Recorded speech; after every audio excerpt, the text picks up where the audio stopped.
We are continuing the series of lectures on the theme Know Thyself. Man, since the beginning of his existence, since his consciousness is starting to awaken, he is more and more interested in knowing himself. But as the means, the tools and instruments that he was able to use were exterior to him, which are our five senses, therefore his consciousness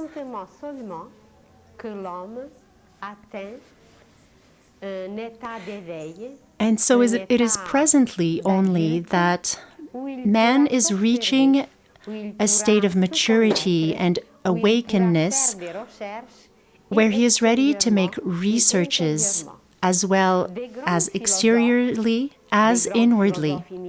Great philosophers, initiates, and masters and teachers have left us magical formulas, occult maxims that can help us, where even one phrase can be a whole program for a lifetime.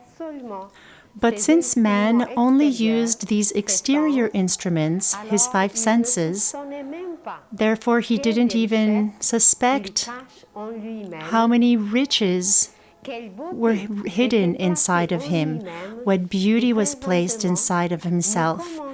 And presently we are starting to use consciously other senses, other instruments. And thanks to these new instruments and apparatus that have always been there but that were not in use, therefore man will be able to know himself inwardly, where everything lies, because we have already said that man is a universe. Everything that exists in the universe exists inside of us. In appearance, there is the outer and inner world, but the outer world is a mirror.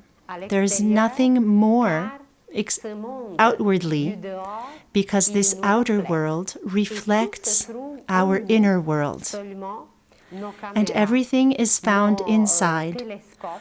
Only our cameras, our telescopes, and most wonderful tools were not turned inwardly, but they have always been turned outwardly. We are passing presently through a very specific period. Imagine a child that is starting to go to school. Until 7 years old, his childhood was more at home, close to the parents. But at a certain time, as a child, they want to go out more, even if it's a snowstorm or cold outside. They want to go out, accomplish things for themselves. And humanity today is starting to enter in this special school. This school is called the Divine School. All those whose consciousness is awakened can enter this divine school. Some will ask, where do we find this school? Where it surrounds us. We are in this school all the time, but we have not learned yet how to read or to understand everything that is happening in this amazing school in which we find ourselves continuously. And so, to learn, to know, and to explore and research, there is a necessary condition.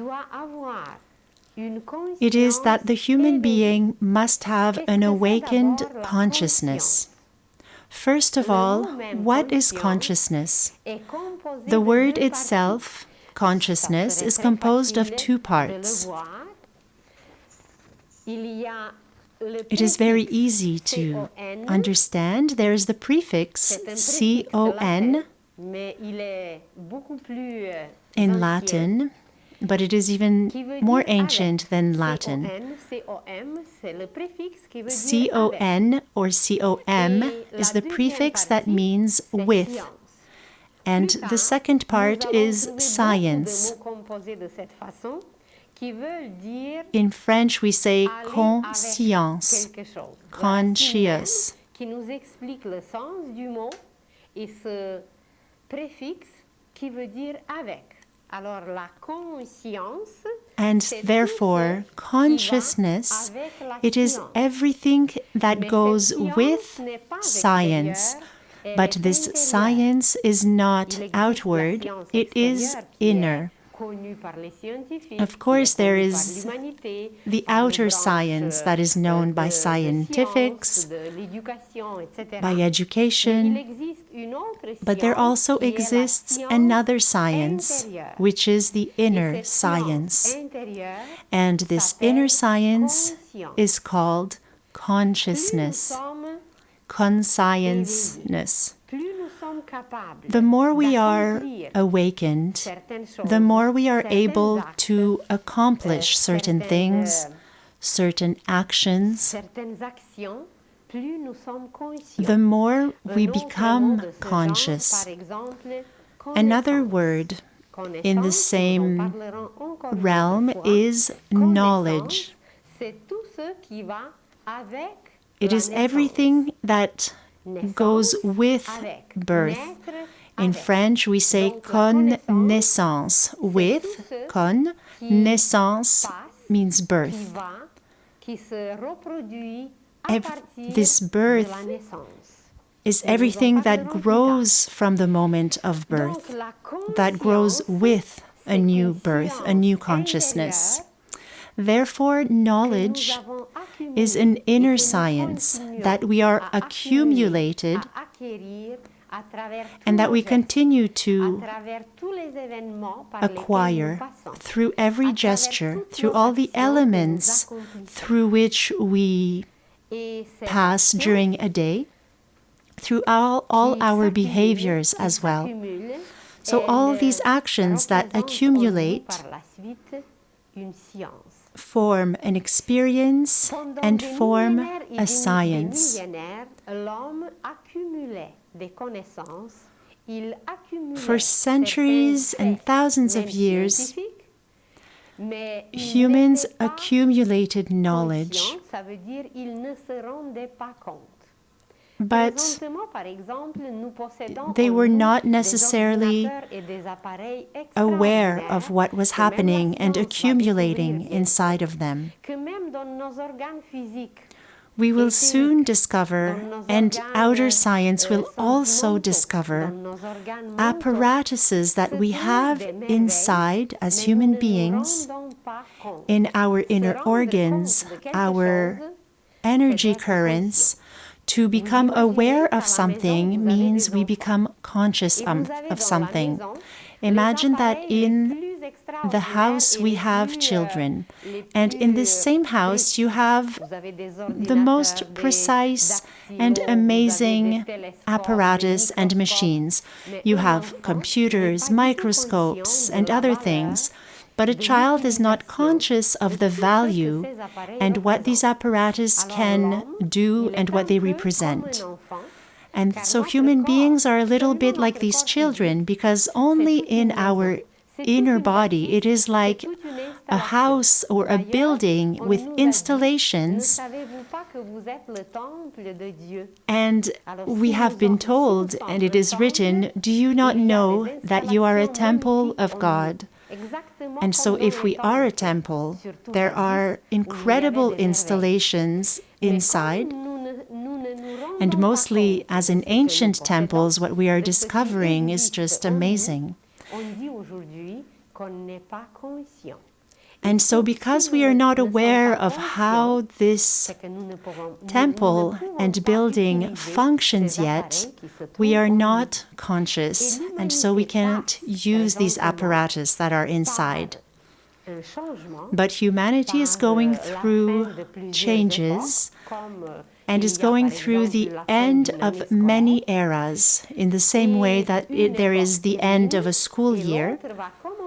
And as one era finishes, another starts, and it will bring us an awakening of the consciousness. And therefore, all this science, this inner science that we have accumulated for thousands of years, this science will appear, and we will be able to become aware of it.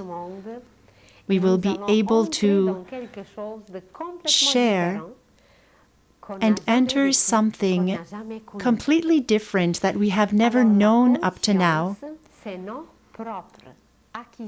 And so consciousness is the accumulation of our own experiences, what we have acquired for lifetimes and lifetimes, but that have not come to our consciousness because we weren't very aware of what we were doing. If you ask a child, what have you done yesterday or last month or a year ago, they don't remember this much. And so on a cosmic level, as we are these children, perhaps we don't even know how to talk like little children. We are amusing ourselves, we are learning, we are discovering, but as children, they are not very aware and not necessarily imprinting these experiences in our consciousness.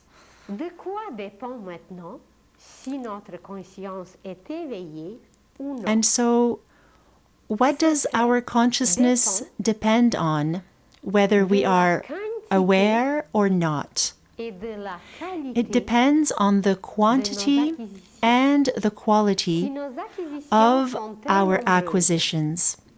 If we have many, many acquisitions linked to an inner science, if it is very rich of the accumulation of these experiences, if there were a lot and if they were very numerous,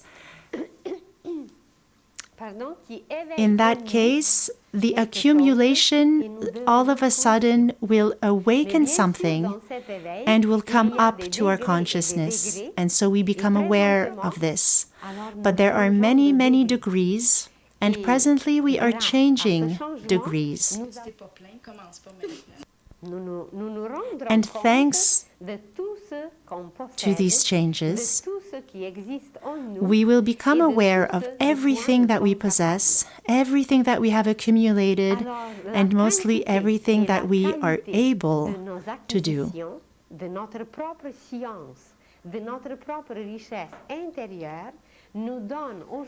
And so this quantity of all the past experiences gives us the possibility to discover ourselves, to know ourselves. Of course, we have so many other experiences to come, but it is a first step. So humanity is going through an awakening of consciousness. It can be compared to a young man or a young woman who is finally 18 years old. We become an adult. And this phenomena gives us so many more possibilities. We are able to travel alone. We can have our own passport. We don't have to be with our parents. We become an adult, and a lot of possibilities are opening in the front of us. And so on a cosmic level, we were the same. We didn't have our own passport, or were always on our parents' or accompanied by our parents. So in the same way, we become more adult as human beings.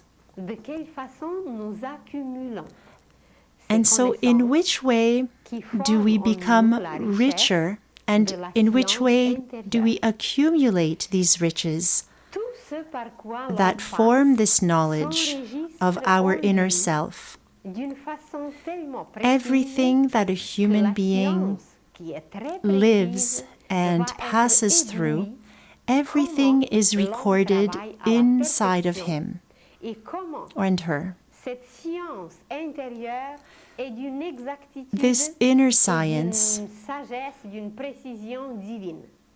is of a divine precision. Everything has been recorded to a phenomenal precision.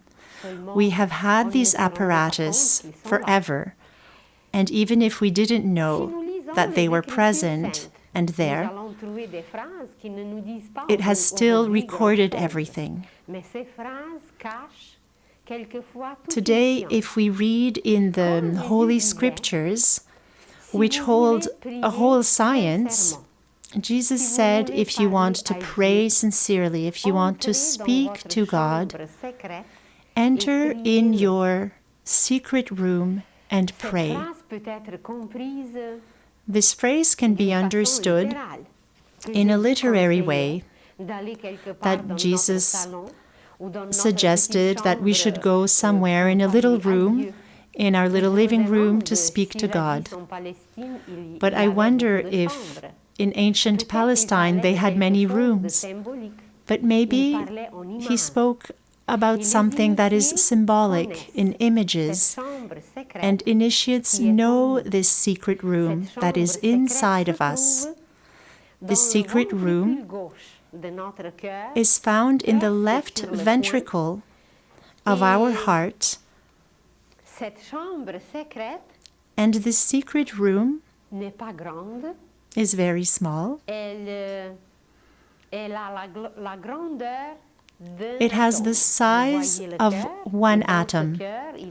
If you consider the heart, there is one dot, which is the size of an atom. And this atom is called the permanent atom, or the germ atom, or the seed atom, and was called by the initiates the permanent atom. And there it permits us to record everything that is happening inside and outside of us. We can be conscious or unconscious of it, but it is still all recorded. From the very first breath to the very last one, everything is recorded in this secret room. And it is through these recordings, it is through these installations of this secret room that we can communicate with our soul, that we can communicate with God and address our prayers there. And so if Jesus sent us to this room, it is because he knew how this functions, how we can give a call and phone our soul or God.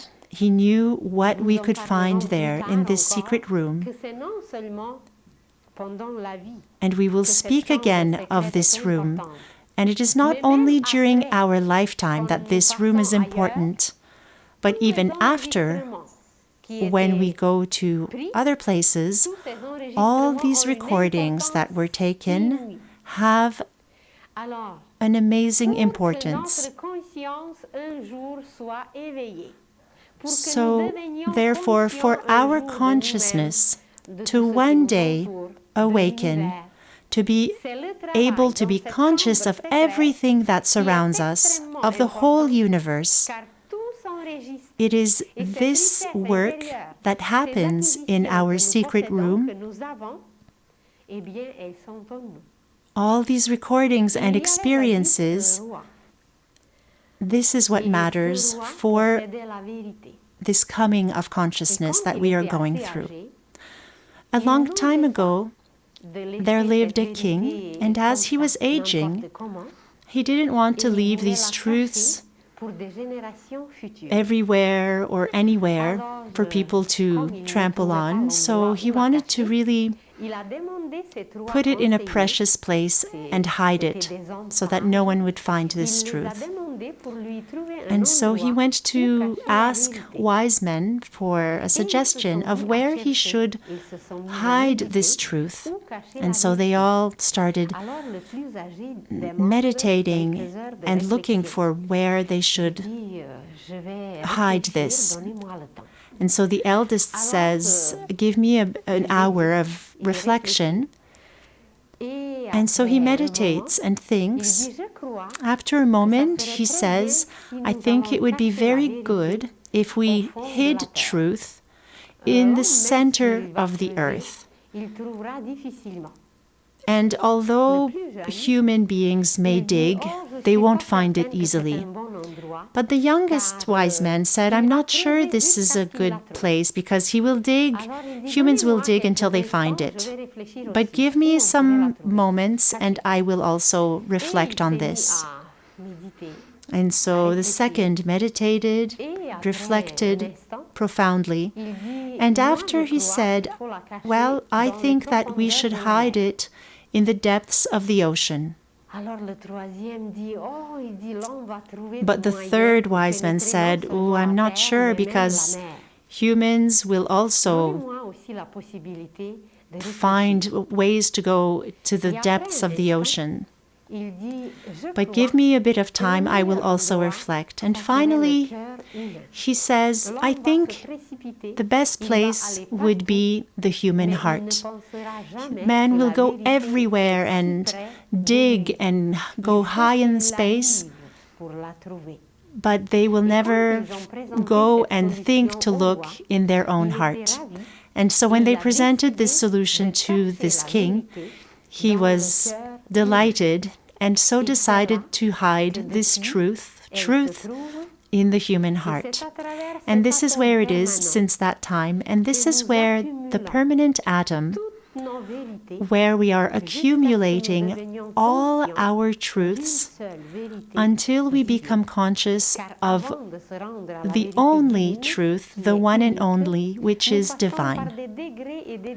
And before we get there, we have to go through degrees and different levels of little lies and bigger lies, and then little lies, and they start to diminish more and more, until one day we will find ourselves in one truth, which is a divine truth. But before getting there, each experience, everything that we have touched, every single experience that we have had, which has enriched us, permitting us to enter, and is permitting us to live and experience a new degree of truth.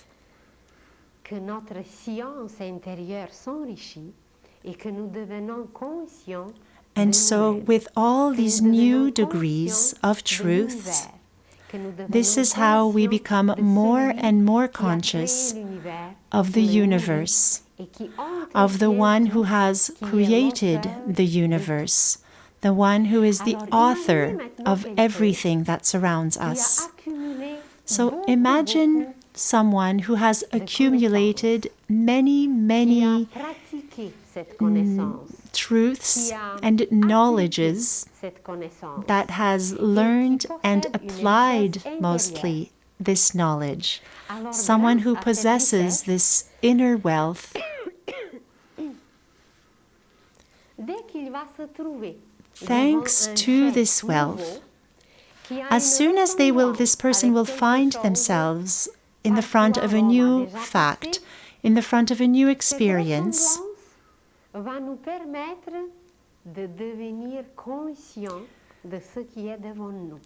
something that is new will seem like something familiar to us, because we will be able to access all these other experiences of the past, and we will, in a way, recognize a new experience and feel like we already own it. Sometimes we hear someone talk about something new. And although it is new, we will accept it right away, very easily. This new idea will enrich us. It is a new situation, a new idea, something that presents itself. And as we reintegrate it, it feels like an inner joy.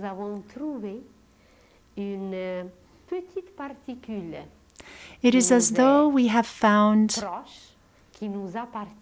a small particle of something that already belongs to us because it reflects inside of us. And so both ways, from inside to the outer world, and what we live outside as new experiences will remind us that we have already lived it and that it corresponds to inner truths. And although all our surrounding may say that this is nonsense, we will feel joy of our discovery.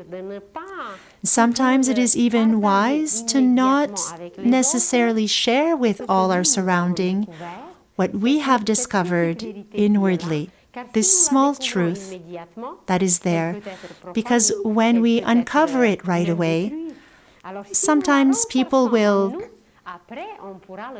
they may destroy it or they may neglect it.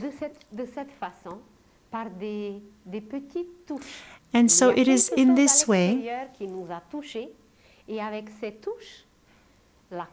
with little experiences that touch us, or that remind us and reflect something that is inside of us, it is in these little situations that joy flourishes inside and reminds us and helps us to grow in our consciousness. For example, sometimes you may hear people speaking about extraterrestrial beings, and that this world, this cosmos, these other planets are perhaps also populated with other beings that may be more intelligent, more wise. So this may interest you, and you may want to live this joy of discovering more about this. And sometimes a husband or a friend someone who may have difficulty accepting something like this, may put you down.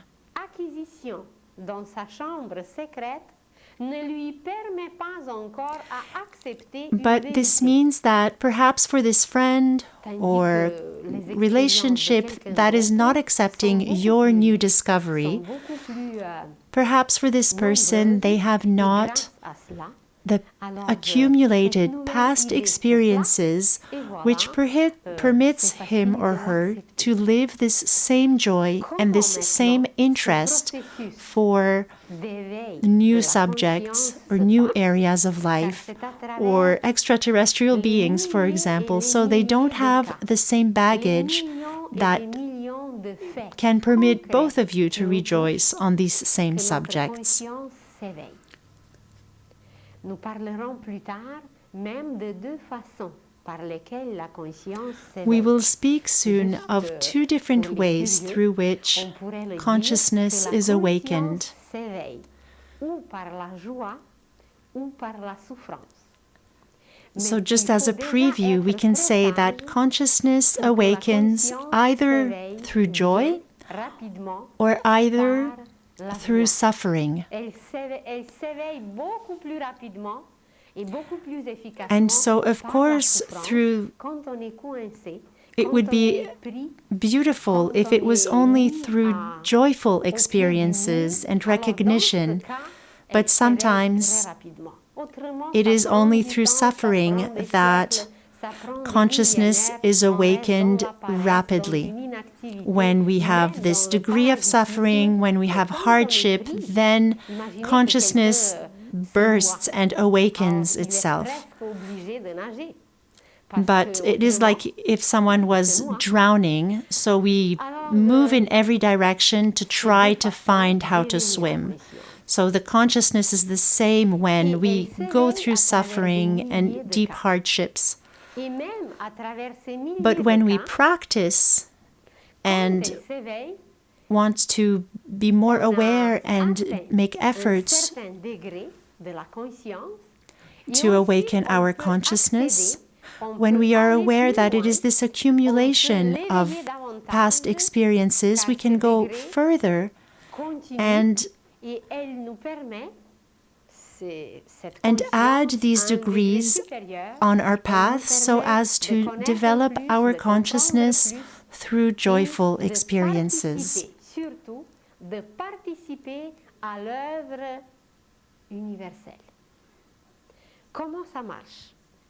In the universal masterpiece. So imagine that through your observation, through everything that you do, you are amazed at millions of beautiful things around you. You may feel joy and love beautiful houses, for example. You know beautiful flowers. You are amazed. You can observe them. You may conserve them or press them. Perhaps you are amazed at beautiful paintings and maybe collect them. Some cultivators love to experiment and cultivate special seeds. Perhaps you love different materials and fabrics to touch. And so imagine how human consciousness goes through millions and millions of facts. These domains, all these different domains which we may be interested in and admire.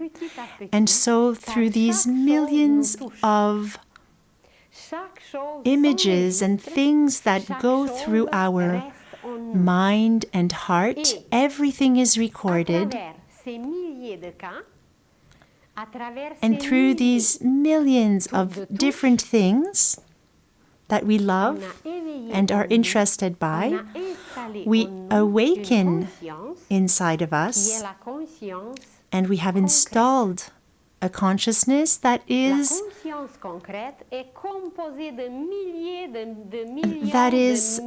concrete.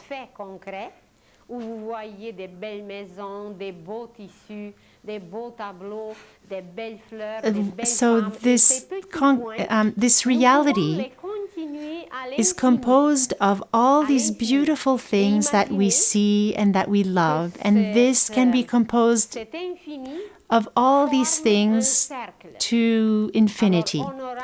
And so imagine that this infinity is in the form of a circle, and perhaps even a huge circle that also spirals up.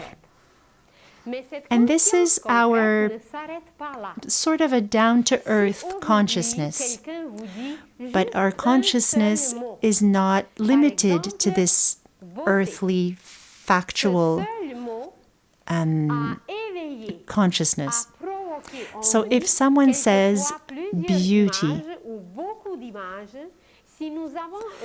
only this word will trigger in us everything that we are conscious of that is linked to beauty.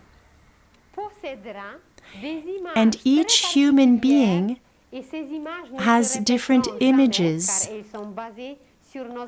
that are linked to their own unique experiences that are linked to beauty. And so this word will make us think of everything that we have recorded in ourselves that is linked to beauty. Those beautiful houses, seeds, paintings. And so this word, which is very symbolic, is linked to something very concrete.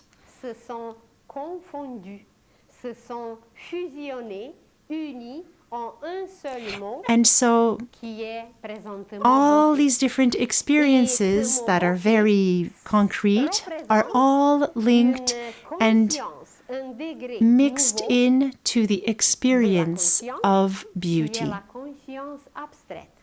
Il n'y a And plus this en réalité dans le mot même, il n'y a aucune image. then corresponds and is linked to an abstract consciousness as well. Because this abstract consciousness, as the word beauty, is abstract. If you hear the word freedom, absolute, reality, there are many words that represent a synthesis of what we have lived before. And the synthesis inside of us represents abstract consciousness. We don't have to explain to someone today what is freedom or imagine necessarily someone who is free from prison. Someone else may imagine a free decision that they may have taken. So everyone has different images. Par le seul mot qui est le symbole, qui est un signe, c'est la conscience abstraite. So all these images are expressed through what we call abstract consciousness.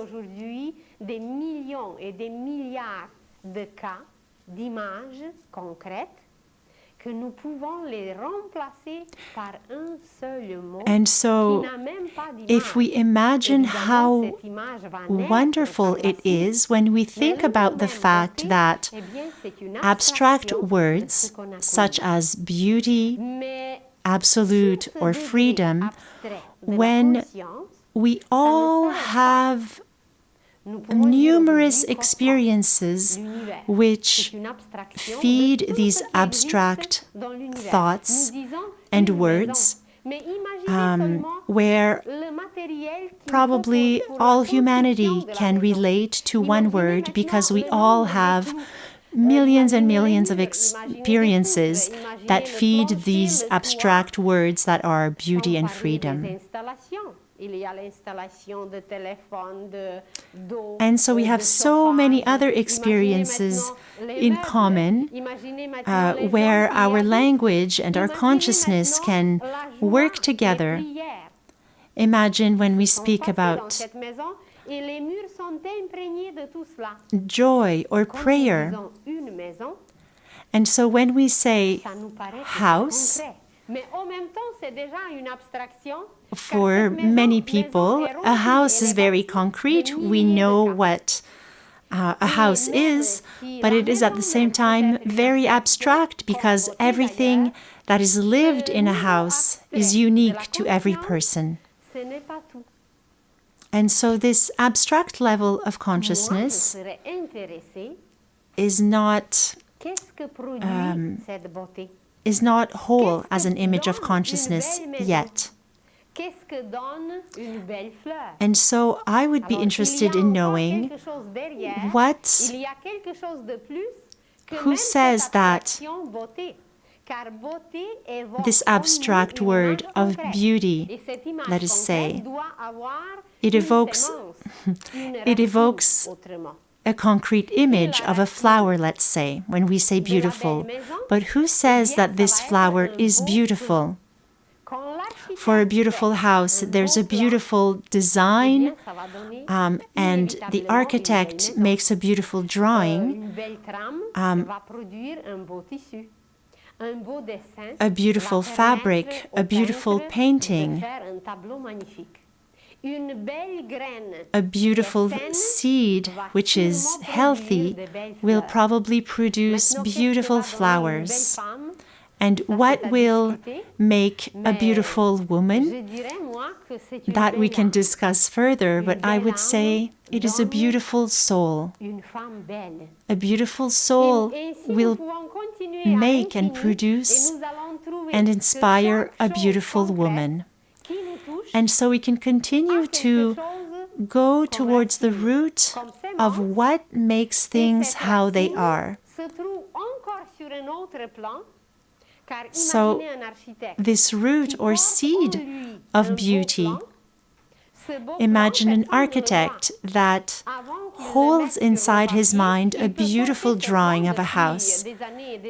That architect may have this plan since many, many years, but no one is seeing it. This consciousness that he is holding in his mind, or a painter that may hold in his heart a drawing of a future painting. Where do they find this? Where is it found? We could say that there is no space, there is not a specific place for that. But somewhere in the cosmos, somewhere in the universe, imagine the Templar in the ancient, the Templars, or the Renaissance artists who have attracted these beautiful seeds, or these seeds that were not visible, of beauty and of future beauty. So this consciousness is linked to cosmic consciousness. And so these creators who create beauty, in holding and carrying beautiful thoughts, in holding beautiful plans or drawings, these seeds that they hold inside of them represent the degree of consciousness which is of a cosmic level. And if we analyze this region of cosmic consciousness, even if we attain this level of cosmic consciousness, it is still not finished. Because each seed, each thought, each plane must be fed by someone. When we put a seed in the earth, imagine if there was no sun. This seed would not be nourished, have no heat, no light, and the sun, and with other processes that the sun produces in the atmosphere. So this little seed would have nowhere to go. So even if this seed does exist in the cosmic consciousness realm, someone has to feed this realm. And so inventors, geniuses, saints of the earth, all those who have brought for humanity this beauty, have gone to this cosmic warehouse. But who is keeping this cosmic warehouse, keeping the right temperature, heating it? There is an eternal source that is a universal source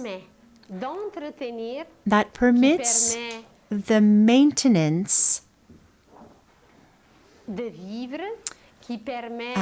that permits life to continue and enables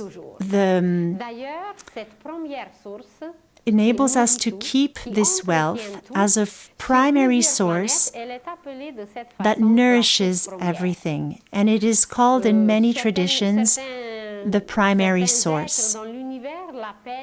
Certain beings in the universe call it cosmic intelligence, or the creator, the father, the universal thinker. There are many, many words, and for us the most familiar word is God. We also say Creator or Lord. It is like the owner or the landlord of all the splendors and everything that exists in the universe, of this immense warehouse from which we can attract these beautiful seeds and that we will materialize later on. And so we have elevated ourselves from this lowest concrete consciousness to go to the abstract consciousness, followed by the cosmic consciousness, and then the universal consciousness. It is like a child discovering an orange, looking at it, how beautiful it is, discovering its source that looks like the sun, because it is like a little sun. And later on, one day, this child will discover that what feeds the orange comes from the primary source. And so this consciousness is above everything. And so we can come down through different levels of consciousness to come down to what is accessible to our five senses. And so it appears to us that these degrees of consciousness are exterior to us, that it is something that we can learn and structure. But you will see that these degrees of consciousness are found inside of us, and that these degrees of consciousness are linked very tightly to ourselves, to our systems, our being. And these degrees are not separated from ourselves. It is our inner science. It belongs to us, and we find it in ourselves. And so we will visit a new image through which we can understand that in reality these degrees are not outward from us, but inside of us. So these facts, this concrete consciousness, the words beauty, freedom, that represent abstract consciousness, represent certain rules for the universe. One rule, it is like rules for driving. They can contain many different facts. And so one rule can hold and be linked to many, many facts and different experiences. And so when we rise higher, when we find the source linked to the cosmic consciousness, we find laws. So above the rules, there are the laws.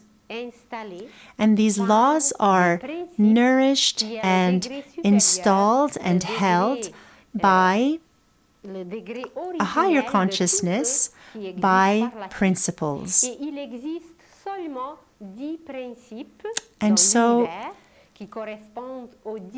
there exists only 10 principles in the universe that correspond to the 10 numbers. And these 10, these 10 numbers can be condensed into one principle. So if we take two sheets, we have 1 and we have the 0.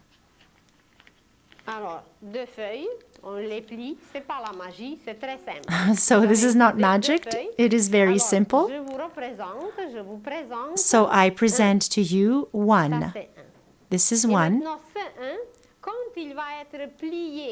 And so this one, when it is folded in different ways, it can form different numbers.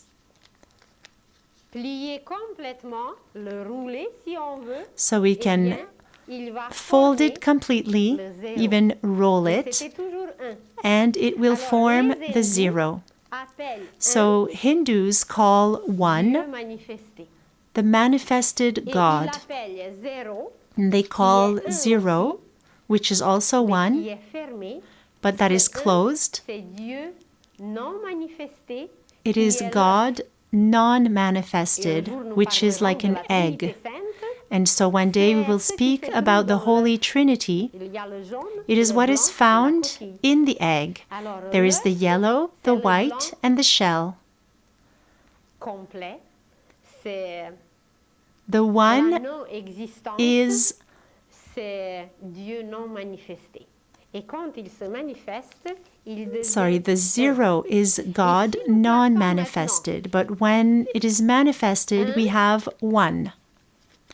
And if we place 1 manifested, which side to make a 10? So we place the 1, which is manifested, with the non-manifested, it creates 10.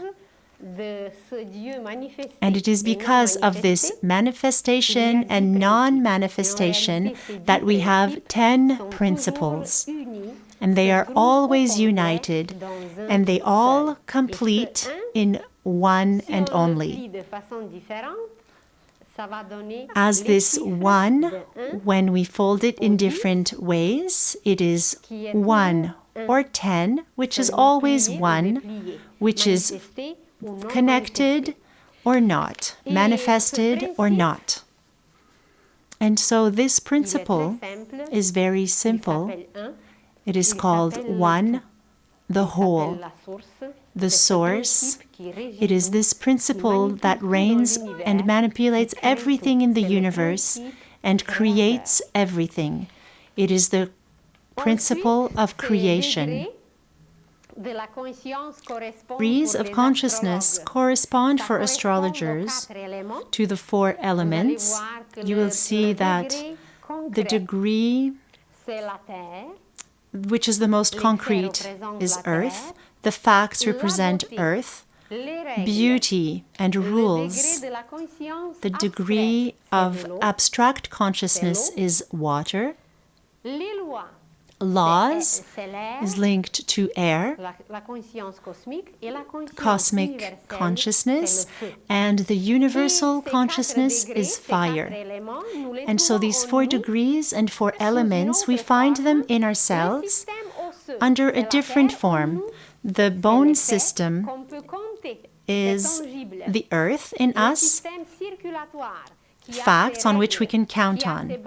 The regulatory system, the heart, it is linked to the heart and the blood, everything that flows. There are rules that are very strict to follow. Imagine if the heart skips a few beats. If it doesn't follow the rules, it will debalance and create a heart attack. And so this is at the level of abstract consciousness, which is represented by the element water. So the respiratory system corresponds to the laws, to air. Imagine if we stop breathing. Without water, we can survive a few days. Without eating, which is concrete, earth, we can even survive for weeks. But without water, a bit less. Without air, even less. Try not breathing for half an hour. And so laws are even more important. They correspond to the respiratory system. And now imagine living without heat. You may say, oh, for winter it's not hot, or in prisons it's very cold, but it is not the same heat. We are speaking here about inner heat. When our inner warmth leaves, then we die. So this sacred fire that we possess, it is impossible to live without these principles. It is linked to the consciousness, the universal consciousness, which is linked to the principles. And so you see how this level of principles is the most important in us. And I heard that some people have fasted without food for up to 72 days, but there is no instant where we can live without this inner fire. And so this is linked to the nervous system. And so all these levels of consciousness are found inside of us.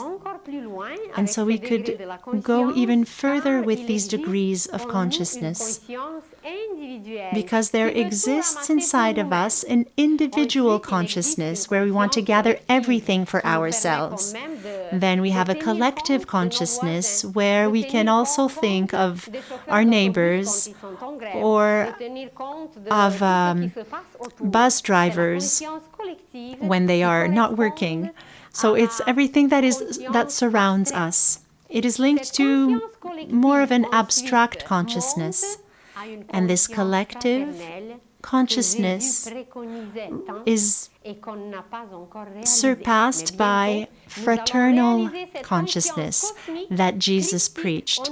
But soon we will realize this fraternal consciousness where we consider each other as brothers and sisters. And even after, we will attain a level of consciousness that is unity, a universal consciousness. And so, presently, humanity will rise all the way to fraternal consciousness, which is Christic consciousness. And so, there are marvels that we may find inside of us that have always been there. And although we were not aware of everything that we had inside, starting now, we can be amazed at everything that comes out of us, and to what point that the future that awaits us is rich and beautiful.